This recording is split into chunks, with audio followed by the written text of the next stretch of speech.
Hi, you all. Thank you all for joining us for our celebration of the Department of Labor's new sample agreements for domestic workers. We are so glad to have you with us. My name is Jen Stowe, and I'm the Executive Director of the National Domestic Workers Alliance. Before we get started, we will hear a language justice announcement. So I'm going to kick it to our interpreters. Hola, bienvenidos. El programa de hoy va a ser en inglés y en español.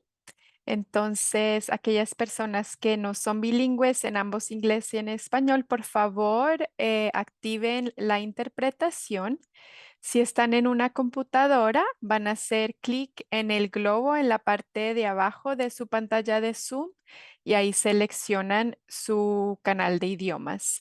Y si están en un teléfono inteligente o tableta, por favor vayan a donde dice los tres puntos, donde dice más. Ahí hacen clic en interpretación de idiomas y seleccionen su idioma inglés o español y después asegúrense de hacer clic en finalizado o done. Gracias. Hi everyone, welcome. Today's program is going to be in English and Spanish. So unless you're fully bilingual in both English and Spanish, you'll need to select interpretation. So to do so, if you're on a computer, please go to the bottom of your Zoom screen and find the globe where it says interpretation, then choose your interpretation channel, whether it's English or Spanish. And if you're joining today on a phone or tablet, click on the three dots where it says more. Click language interpretation, select your channel, English or Spanish, and then make sure to click on done. Thank you.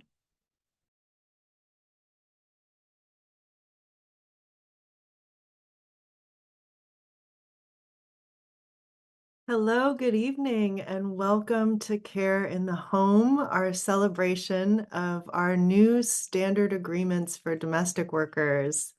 I've been looking forward to this event literally for weeks.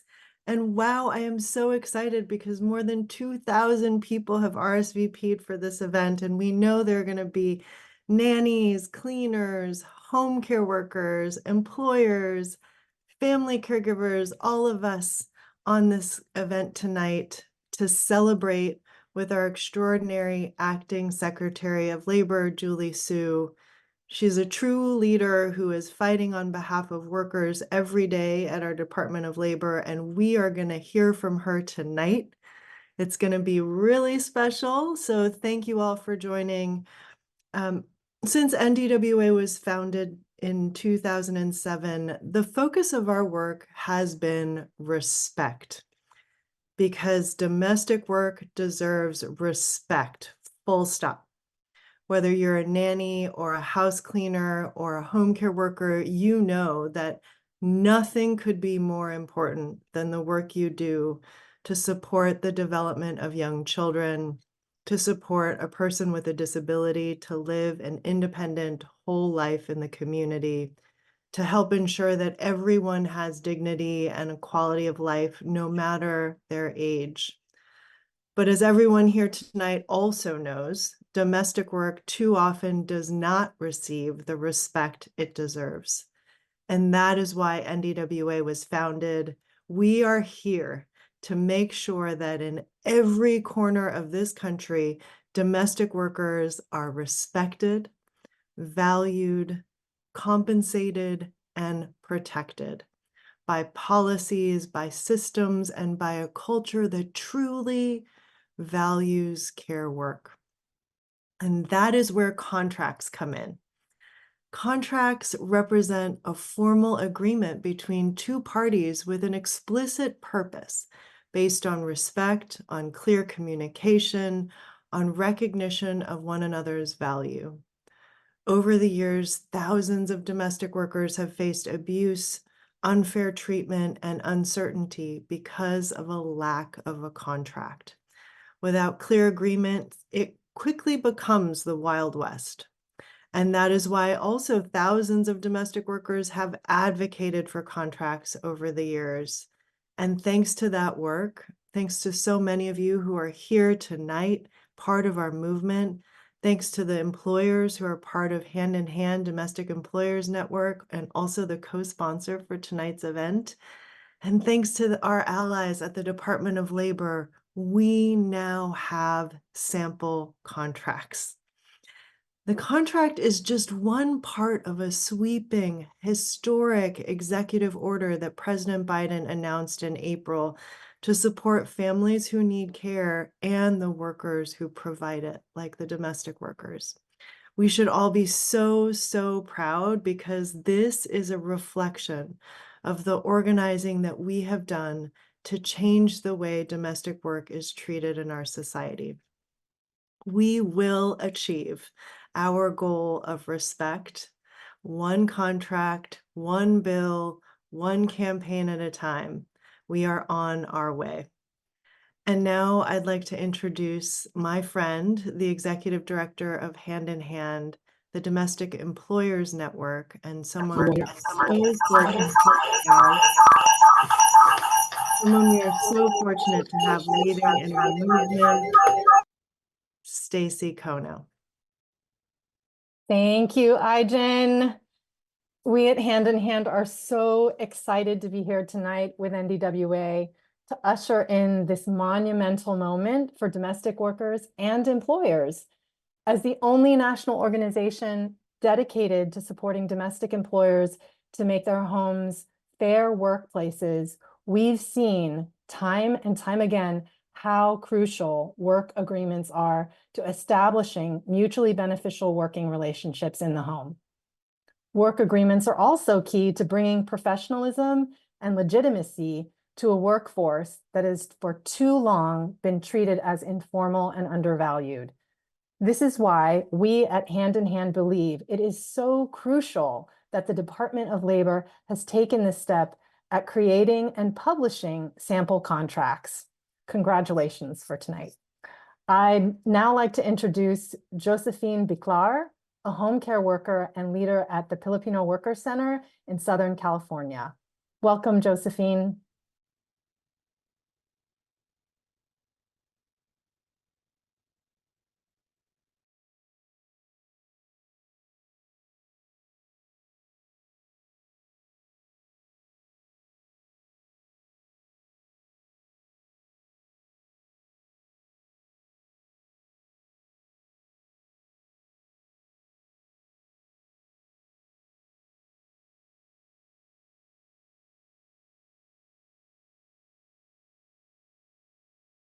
Hi, you all.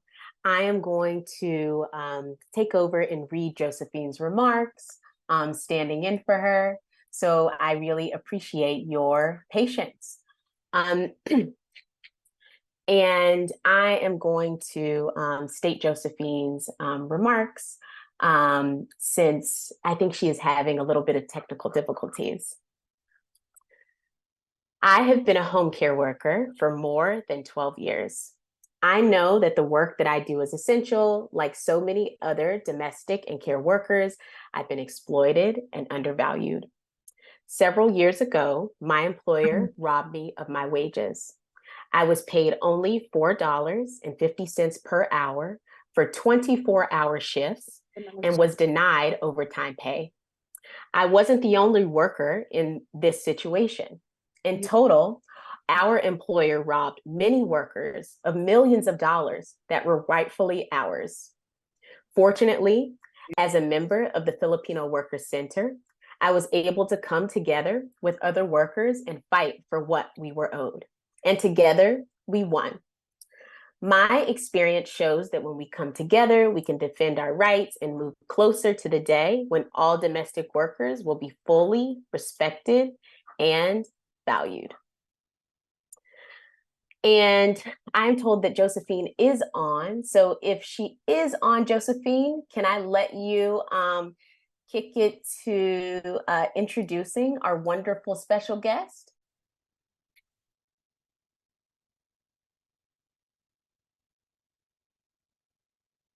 Okay.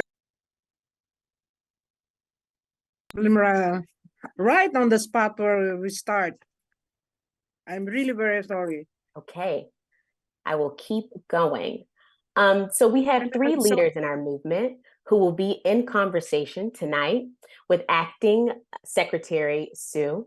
We want to really welcome Acting Labor Secretary Julie Su. We want to thank you, Acting Secretary Julie Su, for all that you do and for being here with us tonight. I will kick it to you, Josephine, so that you can lift up our leaders, but we're going to hear from Claire, who is a nanny employer in New York. We are going to hear from Gabby, who is a house cleaner and a member of We Count in South Florida, and Bonnie, who is a nanny and a member of the NDWA We Dream in Black chapter in Houston. A big, big welcome to all of you.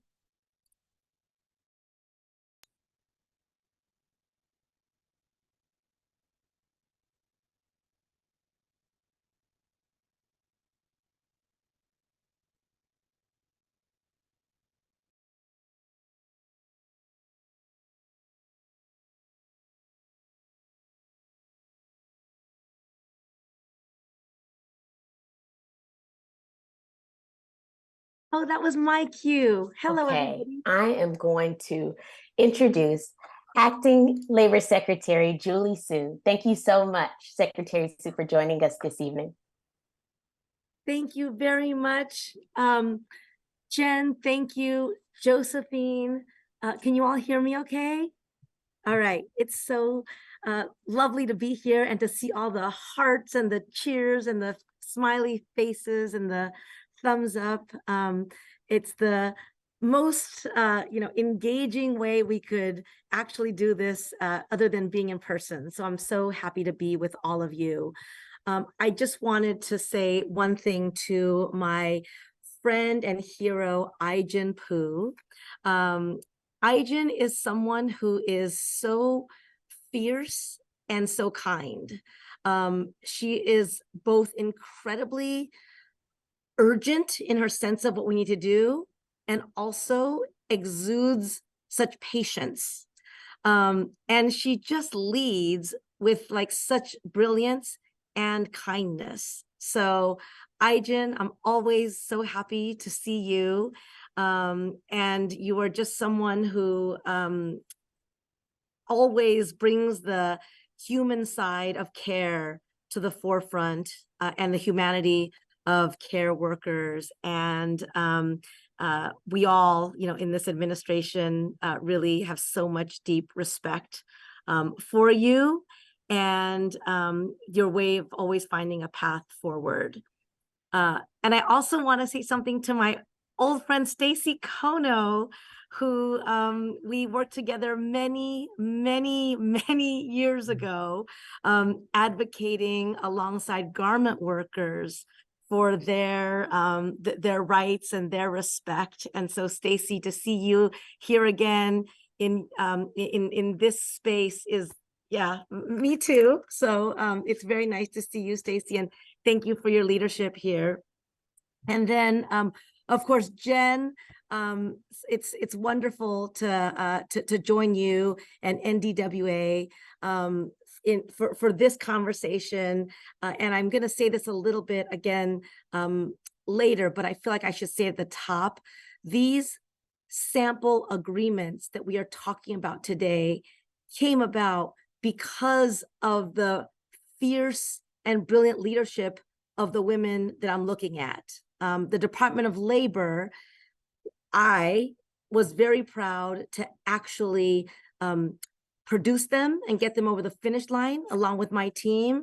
But the idea really came from all of you. So I just want to acknowledge that and how important your leadership and your voice is, and to let you know that it's one example of many that we are really listening. And Josephine, I know that you are an immigrant to this country, that you immigrated in 2011. And I know it's already been said, but you helped to win a big wage theft case in your workplace alongside one of my favorite organizations, the Filipino Workers Center. And I've worked very closely with PWC for over a decade on making sure that we are enforcing laws that really are meant to protect the most vulnerable workers in our economy. And Josephine, you are such an example of the kind of dedication and passion for caregiving that makes all of you who are participating tonight so valuable in our society. So thank you so much, Josephine, and you know, for the example that you set. So I think it's clear our economy really depends on workers like Josephine and on all of you. None of us could go to work without the proper care for our loved ones that is needed and that you all provide. And so thank you for keeping America going. I also, you know, want to say something about your comments, Josephine. You know, your comments were that, you know, when we come together, we can defend our rights and work toward a day in which all domestic workers are fully valued and respected. I want to tell you that I really share that vision also, and I'm in it with you to bring about that world. And so is President Biden. You know, since day one, the care economy has been a really big priority for the entire Biden-Harris administration. That's why the president has called for investments to transform our care infrastructure. And last spring, he issued an executive order on increasing access to high quality care and supporting caregivers.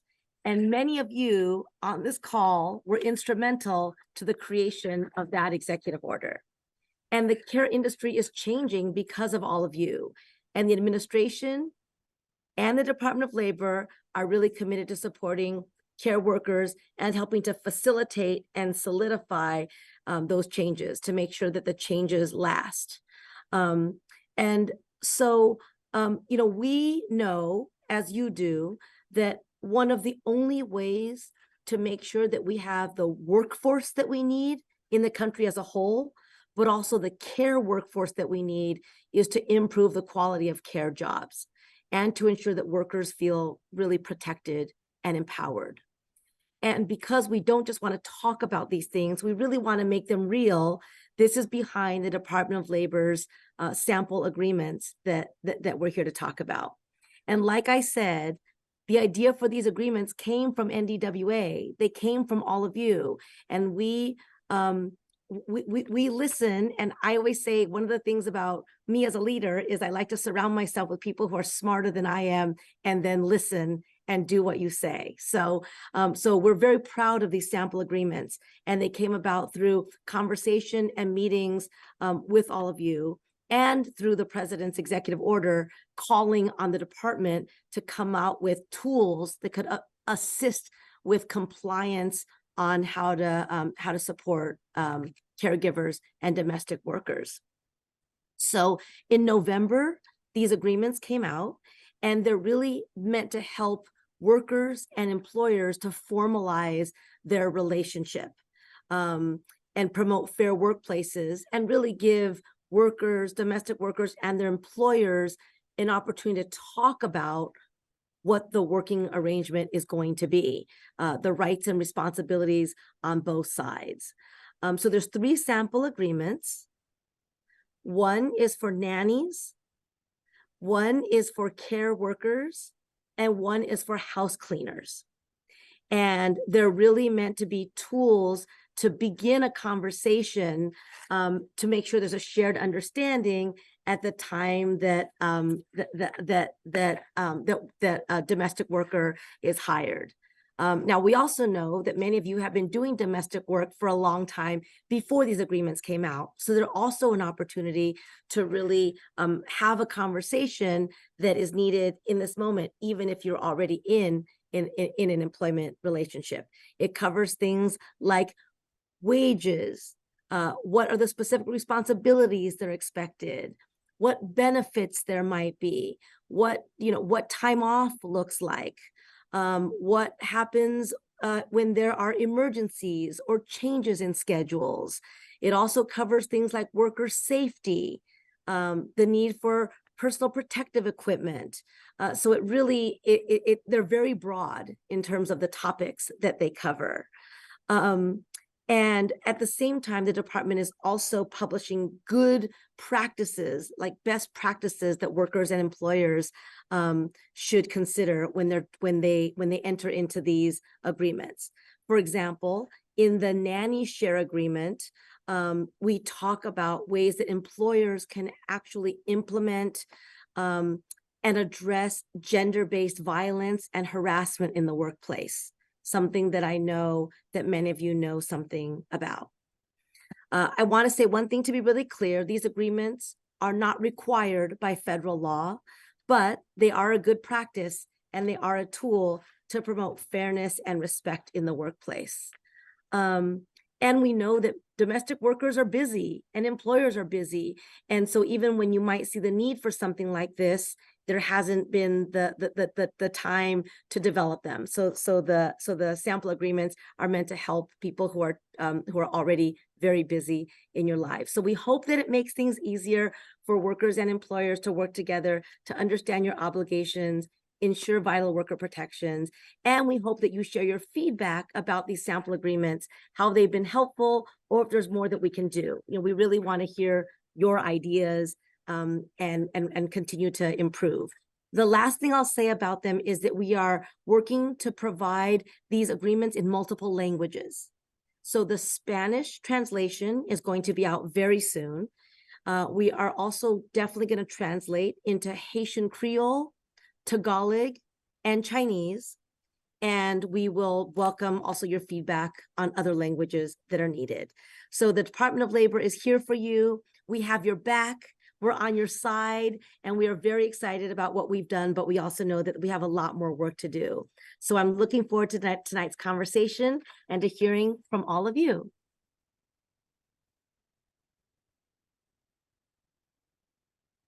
Jen, do you want me to jump right into?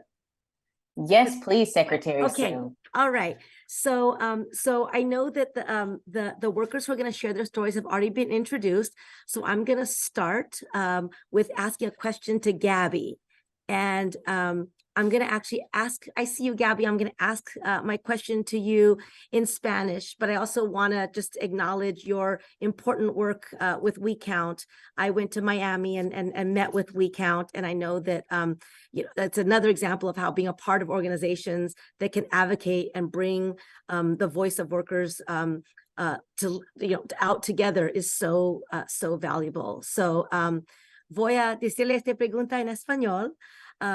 So cuéntame un poco, Gabby, sobre el trabajo que usted realiza como trabajadora de la limpieza y cuáles son algunos de los retos que ha enfrentado como resultado de no tener un acuerdo escrito con sus empleadores.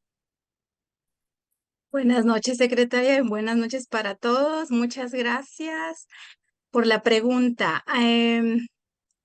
Uno de los retos que yo he encontrado es el de no tener ese contrato por escrito. Yo, en mi experiencia, tengo 30 años de estar trabajando en la limpieza de casa y durante muchos años yo fui una persona que no sabía valorar, poner límites, no sabía cómo decir no en lo que son los trabajos. Yo he tenido acuerdos, pero verbales, no he tenido, no hay ningún acuerdo por escrito, ¿verdad? Cuando las personas me contrataban para la limpieza, me contrataban por limpieza, pero después, con el paso del tiempo, me pedían que hiciera, como en mi caso personal, ¿verdad? Fue lavar, planchar, cocinar, ser niñera, hacer cosas de yarda y hacer comida y dormirme hasta altas horas de la noche. Eso fue lo que, por no haber un contrato, ¿verdad? Por escrito. Por muchos años yo viví en la casa de de mi empleador, en la cual creo que por vivir en su casa, el empleador suponía que yo debía de hacer todo lo que me pedían y con el mismo precio. Am, Tengo una experiencia de yo venir a la edad de 19 años de México y el que cuando me fuera a mi país de regreso, yo cocinaba hasta altas horas de la noche para dejarle todo listo a la persona para que ella no tendría que cocinar en los 15 días que yo estuviera fuera y pienso que trabajaba muchas horas, hasta la 1 o 2 de la mañana. Y a las 4 de la mañana me levantaba para irme, pero bien agotada, ¿verdad? Yo era joven, no sentía el abuso, yo pensaba que era normal, pero hoy abrí los ojos, ¿verdad? Y me di cuenta que eso no era normal. Em, por ignorancia, yo trabajaba día y noche por el mismo precio, porque no sabía cómo cobrar, no sabía cómo separar. Cuando se vive dentro de las casas, cuando se vive dentro con el empleador, no hay ningún límite eh, que yo pueda decir, no puedo, no debo de trabajar mucho, eso es trabajar muchas horas extras y sin que haya remuneración. Am, en mi país también yo pasé ese tipo de abusos y realmente yo me sentía muy triste, desvalorizada, me sentía sin esperanza, pero em, ustedes pensarán por qué no se salía, ¿verdad? Era por miedo a perder el trabajo. Muchas de las trabajadoras del hogar aceptamos cosas inaceptables por miedo a perder el trabajo porque tenemos familia que mantener. Y al no tener ningún acuerdo por escrito, em, no hay ninguna descripción por escrita en donde se diga esto se va a hacer y esto no se va a hacer, o esto te lo puedo hacer y esto no lo puedo hacer. Mm, Poco a poco, reunida con mis compañeras de la organización We Count, yo fui abriendo los ojos junto con ellas, ¿verdad? Aprendiendo sobre nuestros derechos para salirnos de esos abusos.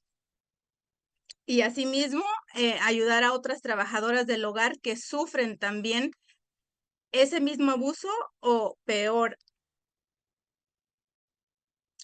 Ahora, cuando yo acepto un trabajo, eh, siempre hago un acuerdo verbal.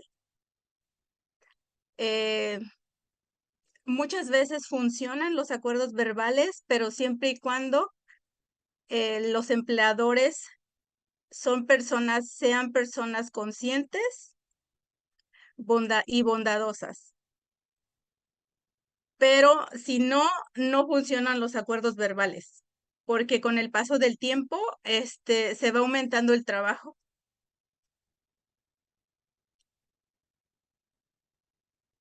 Am, Ahora en mi experiencia como yo hago esos acuerdos, ¿verdad? Y yo pongo esos límites, pero sí, o sea, son verbales, no hay ningún acuerdo por escrito y la verdad sería muy importante ese acuerdo, ¿verdad? Ese acuerdo por escrito porque ayudaría a muchísimas trabajadoras como yo a que no estén pasando por esos abusos.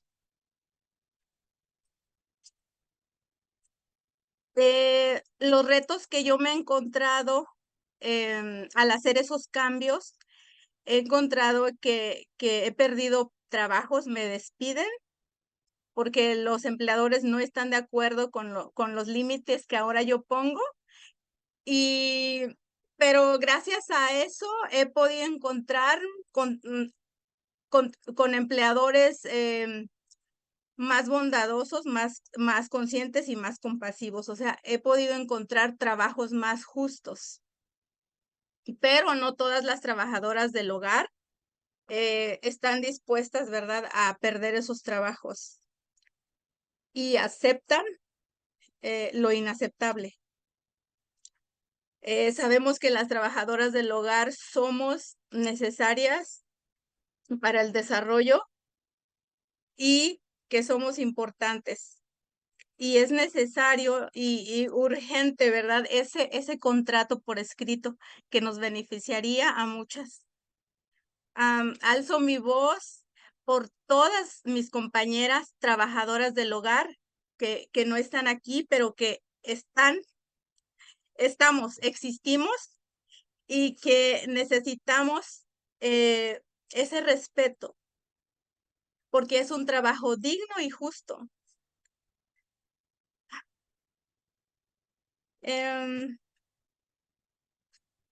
Quiero agradecerle a usted, secretaria, gracias por escucharme, gracias por estar ahí, por dar ese tiempo de estar aquí con nosotros y que me da esperanza ese nuevo contrato por escrito del Departamento de Trabajo, ya que si todas las compañeras trabajadoras del hogar lo usáramos, podríamos tener trabajos más justos en nuestra industria.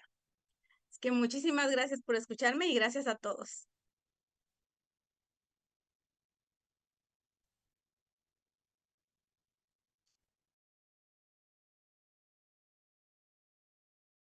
Muchísimas gracias, Gabby. Thank you for sharing your story with us. And I'm going to now ask Bonnie. Hi, Bonnie. Bonnie, please tell us about the work that you do as a nanny and what were some of the challenges that you faced when working without a contract.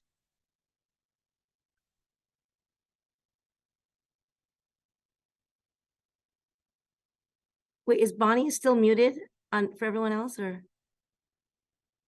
Okay, Bonnie, we can't hear you. There we go. Sorry. Perfect. Sorry about that. Thank you so much for having me. I'm very excited to be here. I love children, and I love the work that I do as a nanny. But when I was getting started, I did not know anything about fair wage and what to expect. I didn't even know that nannies were expected to have a contract and or could also have a contract. So my first employer really took advantage of me, knowing the fact that I did not know anything to do with that. From the word go, she was so dishonest. She did not disclose the number of children that she had, and that I would be caring for. On top of that, she had one child who had special needs, which she did not tell me about. I was actually working for her as a live-in nanny, and she never at one point established or put clear set goals of what I'm supposed to be doing and what I was expected to do. So that meant that I was working throughout the time without any clear-cut times of when I should work and when I shouldn't work. I was in her house. She controlled everything that I was doing. She controlled the times I could eat, the times I could eat, use my phone, the times I could talk to the children. It was really a very uncomfortable situation. Up to the point of taking a shower, I had to take my shower at certain times. Yeah. On top of that, the pay was so low. I couldn't even take care of the basic needs, my normal basic needs. Yeah. And from the word go, what she had agreed to pay me is not what she paid me at the end. And because I had nothing in writing, there was nothing for me to go back to and say that this is what we had agreed. There were times when I was sick. I could not even get time off because I knew that if I go off, I would not get any pay. So I had to continue working even though I was not feeling well. what happened is my quality of life was so low, and working with her made me just walk around eggshells because of her constant demands and the way she was talking to me and the way she was treating me. And every time I talked about having something written, she would always refuse to have this done. Now, the last straw on the camel's back was when she employed another lady, a white lady, to work with us. Now, from the word go, I could see that this lady is being treated differently. Yeah. And it didn't take long for me to realize that I'm being exploited by the way that she was treating the white lady and the way I was being treated. Now, fortunately, in this, because I knew that this was not the right way that we should be treated, in all this, I was able to come across the National Domestic Workers Alliance. And that's when I realized that I definitely was being exploited. And this made me have the courage to confront my employer. Now, I told her, I knew that I was risking my job, and I knew that I was risking my income, but I knew I deserved better. So when I decided to ask for a raise, that's when she decided to let me go. And because she did not want to change my working conditions, neither did she want to have anything in writing. So I decided to let go. Now, when I left working for her, I knew that my next employer, I would have clear set goals of what I wanted. And that's when when I got a new employer, I was able to set down some rules. I did not have a working contract, but we were able to sit down and come up with something. And this is how I was able to start the current job that I do, with clear set goals of what I'm supposed to get, what I'm supposed to do, and what is expected from me. Now, and she was willing to do it, so we sat down together and were able to put down something. And that's how in my current job right now, I'm doing better, I'm feeling better, and we have clear set goals on what is expected of me. Now, this experience really made me realize the need for the Department of Labor to come up with a contract. Now that we have something in place, it's very exciting. I know that people who are coming after me will not have to go through what I went through. So definitely it's going to be such a win for us as nannies to have a contract in place. So I'm really grateful for it. Thank you. Thank you, Bonnie. Thank you so much. Claire, I'm gonna ask you a question, because you've had experience on the other side of the employment relationship as someone who has employed a nanny in your home. What has been the benefit of having a contract with a nanny that you employ? Great, thank you, Secretary Sue. Yeah, having a contract was essential for establishing a positive working relationship with our nanny, Dina, who worked with us for over 6 years. Dina actually followed up with our interview by presenting a sample written agreement.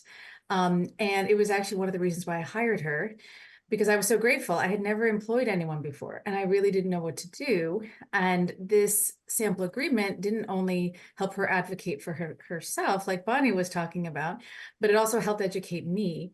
And so this agreement established very clear communication and boundaries of what was or was not part of her job. And I remember that from the outset, she said that, she believed that her focus as a nanny was really on nurturing and supporting our children, not on house cleaning. And so, she said, well, I will clean, we will put the toys away, but we're not going to do our last night's dishes. And it was so helpful, and it made a lot of sense. But it wouldn't have been clear had we not discussed it and put it into our agreement. And so we also included vacations, holidays, sick days, not only for her, but for her to take her children when they got sick to the doctor. That's something, wouldn't have always been the first thing that I would think about, but it's super important. Annual cost of living raises, a bonus at the end of the year, and then also transportation allowance because she was using her own car to come to work. So it really just allowed us to have a very strong professional relationship that over 6 years allowed us to have a personal one. I remember from the beginning, Dina said that she felt that she was working in partnership with my husband and I to raise our children, and I couldn't agree more. She has contributed so much to our family. So this is why it's so important to have a roadmap to help establish a working environment that is based on, like Aitan said earlier, dignity and respect. And that's why it's so important that the Department of Labor has these sample contracts, these sample agreements, and is promoting it. So we really appreciate it. Thank you so much, Secretary Sue, for inviting me today. And thank you, Dina. It's just been, it's amazing. I found out after the fact that she had gotten that sample agreement from an NDWA partner in the DC area where I live. So thank you so much. That's so wonderful. Thank you, all three of you, for just sharing your stories in such a powerful and honest and lovely way. I feel like, Gabby, one thing you said was, it was not clear to you what was normal, right? And so our hope is that by having some written sample about the ways that the employment relationship could be structured, we create a new normal in which the conditions that you described are no longer the norm for domestic workers. And that instead, Claire, how you described the relationship, one of real respect and communication, and then trust and really partnership is the way that is really the way forward. Bonnie, I feel like the way you started, right? Like you love children, that's why you do what you do, is so much the heart and soul of why those of you who provide care do it. And for all of the domestic workers who are here, I know that you all approach your work with that sense of really wanting to make a contribution and really wanting to do something impactful. And I think the idea that the employment relationship can be a positive one is something that I believe very, very strongly. And am, as the Secretary of Labor, and I'm constantly in spaces where I think creating the circumstances where workers and their employers can come together at the beginning to be clear about what the standards, expectations, and the kind of treatment will be, ends up leading to a much better outcome for everybody. And to everybody's point, I think the more you all feel like you can use written agreements, the more it will become the normal way of doing things. And that will empower workers, also, empower employers the way you said, Claire, right? Like, so that you know what you can expect and what you can ask for and what you can't. I think that's just all, it's all so important. So thank you all very much for sharing your stories with everybody today. And I think it's a good message about how important it is to be organizations like NDWA are in the world that we live in. Thank you so much, Bonnie, Gabby, and Claire, for sharing your experiences. And Secretary Sue, thank you so much for being in conversation with them. I would now like to ask two members of our audience to pose questions for Secretary Sue. The first question comes from Josephine Latham, who is a nanny and a leader in the Pennsylvania chapter of the National Domestic Workers Alliance. Josephine? Thank you. Good evening, Secretary Sue. Thank you for all that you have done with and for domestic workers. Thank you. It was an honor for me to be one of the domestic workers who met with the Department of Labor several months ago to share our ideas of what should be included in the sample contract. It's so exciting to see that the department really listened and incorporated many of our recommendations. Thank you. I must say, I'm one of the many few nannies who have actually worked with the contract. But the Department of Labor sample contract is much more comprehensive than any contract I have ever had. I will sure to use it in the future. Secretary Sue, my question to you is about your broader vision for the domestic work sector. What else do you think needs to be done so that domestic workers will be fully valued and respected?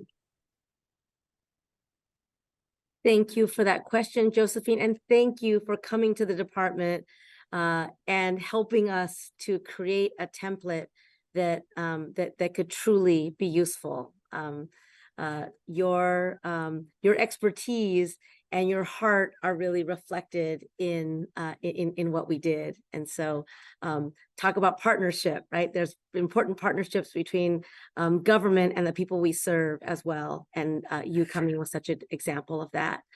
So that's a very, very important question. And so let me start by saying that, let's look at why domestic workers have not always received the respect that they deserve. As is clear from this conversation, care workers are overwhelmingly women, and many are people of color and immigrants. And our nation has a long history of undervaluing the work of women.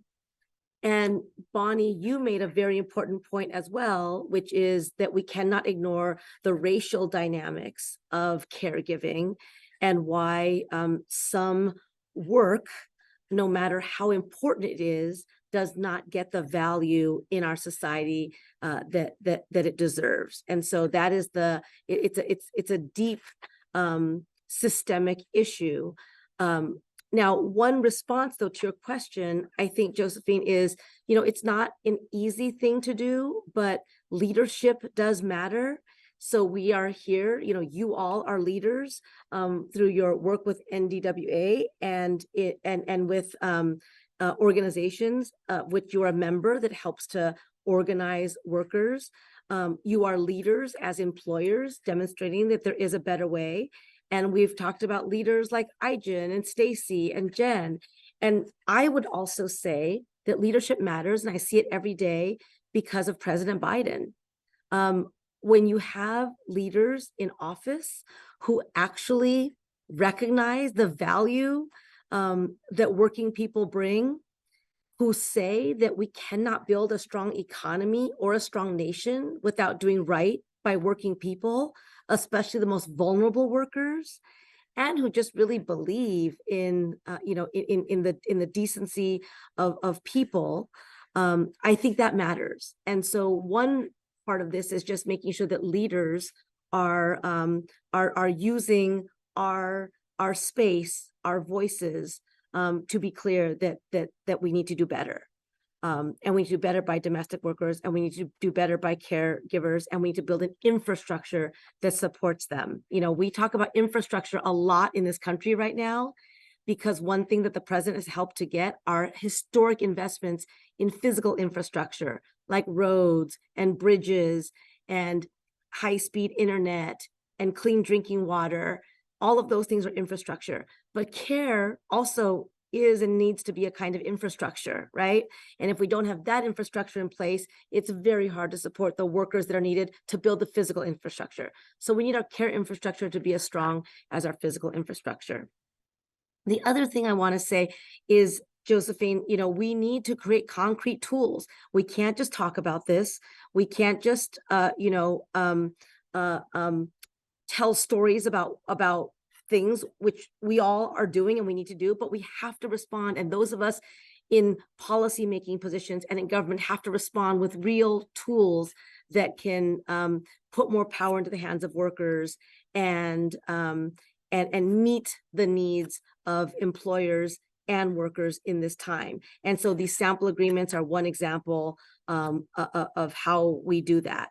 As everyone has already said, I think Gabby, Bonnie, Claire, your comments make very clear that that when you take the time to outline the specific responsibilities a nanny will perform, and when you recognize that when a worker lives in the home of the employer, there's a lot of dynamics there that require some real attention. And so these agreements, these sample agreements are one way that we are trying to be very concrete about what needs to be done. So I'll actually stop there, but really acknowledge that I think this has to be about more than just agreements, right? This has to be more than just about the president's executive order. It really has to be thinking about how a care economy is really central to our entire economy. And in the coming months, the Department of Labor is also going to be coming out with more information that illustrates what you all already know very clearly, which is that your work matters. So we're here to help, we're here to support, we're here to protect your rights at work, and we're here to listen and then act to show how much we value the work that you do.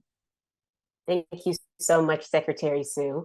Our next question comes from Naomi Sunshine. Naomi is a domestic employer and a hand-in-hand member who's based in New York City. Thanks so much. And thank you, Secretary Sue, for being here. What would you say to employers who have an already established relationship with domestic workers in their home and might be hesitant to create a contract now? Naomi, thank you for that question. I think, one thing that we've heard here today is that, for many domestic workers, there is a sense of not wanting to speak up because they might risk their jobs, or even when it's not their job, it's just, wanting to preserve the relationship, right? And I think that, both Gabby and Bonnie spoke very powerfully about that reluctance to disrupt the relationship. And so that's why these agreements can be really important, right? What I would say to employers is, don't assume that you know exactly how the workers who are in your home are feeling, right? That there's sometimes a reluctance to speak up, and using an opportunity to actually have a real conversation is a really valuable thing, right? It's a very valuable thing for your worker, but it's also a really valuable thing, as Claire said, for you. What you may learn about are, like clarity about, about what you should be asking for. You may actually learn something that that you don't see, right? That is standing in the way of your employee doing what they, what you want them to do. It's also just an opportunity to have a conversation to restate how valuable their work is, right? I think that's always really important for the relationship that you build. And I think one thing that I see everywhere I go as I travel around the country is that employers who really give their workers a voice is not only good for their employee, it's good for them too. So there may be things that your employee is able to say about something that could help to make them more effective. Maybe there's a health and safety issue in the workplace that you don't see because you're not doing the work, that they can tell you about, and you can avoid something bad happening that you would not want to happen. They can communicate with you about things involving your loved ones, right? That if you don't stop to have a conversation, you might not hear all of that. And so I think it's important to for an employer, even one that's had an ongoing relationship, to really be open to open up dialogue in order to learn as much as you can. The other part of it is that these agreements, again, they're not required by law, but they do give both parties a good sense of the wide range of things that could come up in the employer-employee relationship, right? Claire was mentioning this as well. And so maybe you haven't thought about things like, like benefits, or like, personal protective equipment, or how to think about emergency situations. And I think that kind of conversation can be very, very healthy for for both parties.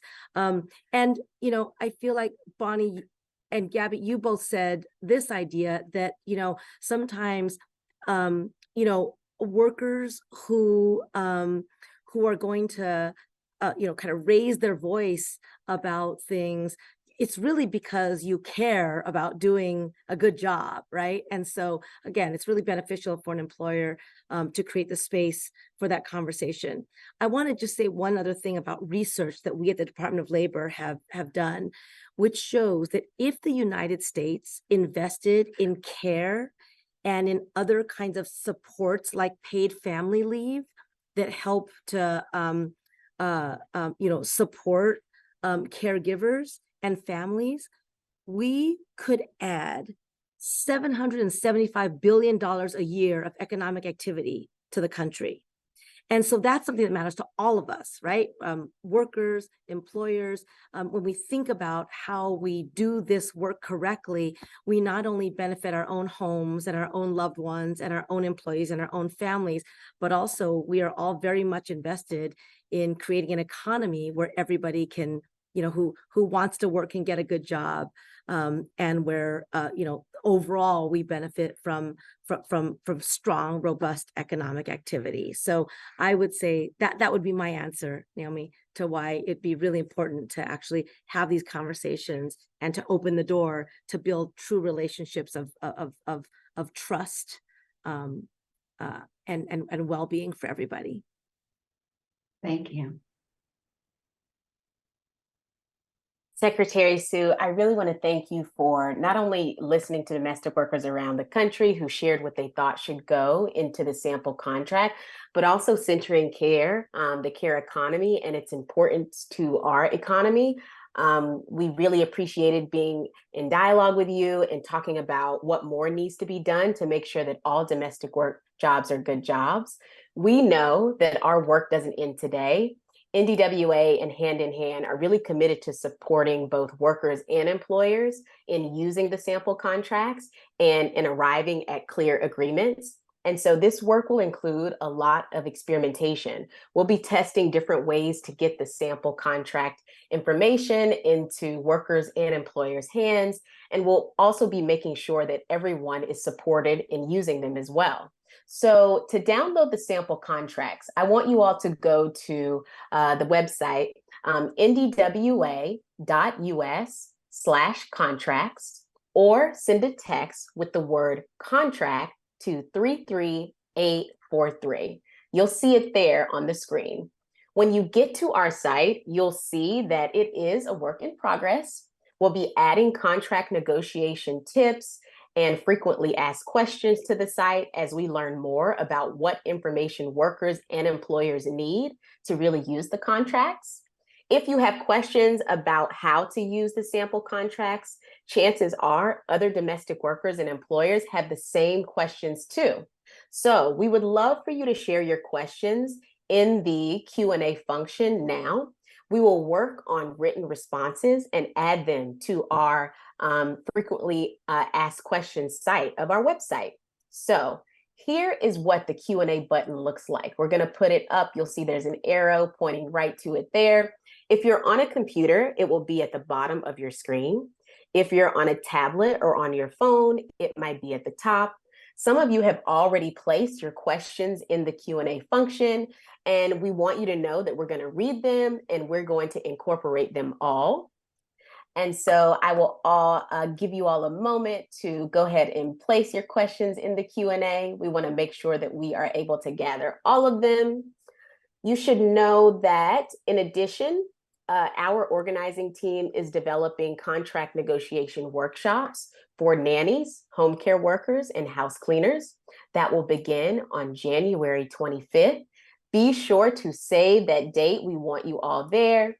Hand in Hand also regularly supports individual employers to create work agreements through in-person and virtual trainings, through online resources, and one-on-one coaching. So for any employers that we have on this call that want support with developing a written work agreement, please email info@domesticemployers.org or visit Hand in Hand's website at domesticemployers.org. Finally, please help us spread the word. Follow us on Instagram at Domestic Workers and share today's story that we have up. I want to thank our incredible panelists, our partner Hand in Hand, Secretary Sue. Thank you so much. Thank you to the entire Department of Labor. Thank you to our audience of domestic workers and employers and supporters for joining us for this really important conversation. Thank you all.